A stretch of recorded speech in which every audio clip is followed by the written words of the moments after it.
ఈ ప్రభుత్వంలో పథకాలు బాగా అందుతున్నాయని చెప్పి కొంతమంది ఆగ్రహానికి ట్రోలింగ్కి గురై సో ఆత్మహత్య చేసుకుందని చెప్తున్నారు ఆవిడ గీతాంజలి గారు. ఆవిడ మరణం అయితే డెఫినెట్గా దురదృష్టకరం.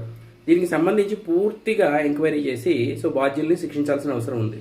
అయితే ఇక్కడ మనం గమనించాల్సింది ఏంటంటే వైఎస్ఆర్ కాంగ్రెస్ పార్టీ వాళ్ళ ఎంక్వైరీ అంటే ఎలా ఉంటుంది అన్నది కూడా, ఎందుకంటే అది నిజంగా వాళ్ళు ఎంక్వైరీ చేసినా కూడా వాళ్ళు నమ్మే పరిస్థితి అయితే ప్రజెంట్ కనపట్ల. బట్ డెఫినెట్గా ఇందులో ఎవరిదైతే తప్పు ఉందో, ఎవరైతే బాధ్యులో వాళ్ళని చాలా కఠినంగా శిక్షించాల్సిన అవసరం ఉంది. అలాగే ఇంతకు ముందు ఇక ముందు కూడా సో ఏమేమి ఎవరెవరు ఏ విధంగా ట్రోలింగ్స్ చేస్తున్నారో, ఏ పార్టీ వాడైనా సరే, వైఎస్ఆర్ కాంగ్రెస్ పార్టీ కావచ్చు, తెలుగుదేశం కావచ్చు, జనసేన కావచ్చు, బీజేపీ కావచ్చు, ఏ పార్టీ అయినా సరే, irrespective of the party, so ఎవరు తప్పు చేసినా సరే వాళ్ళని పూర్తిగా విచారించి వాళ్ళని శిక్షించాల్సిన అవసరం ఉంది. ఆవిడ ఆత్మకు శాంతి చేకూరాలి, ఆ పిల్లలకి భవిష్యత్తు బాగుండాలి.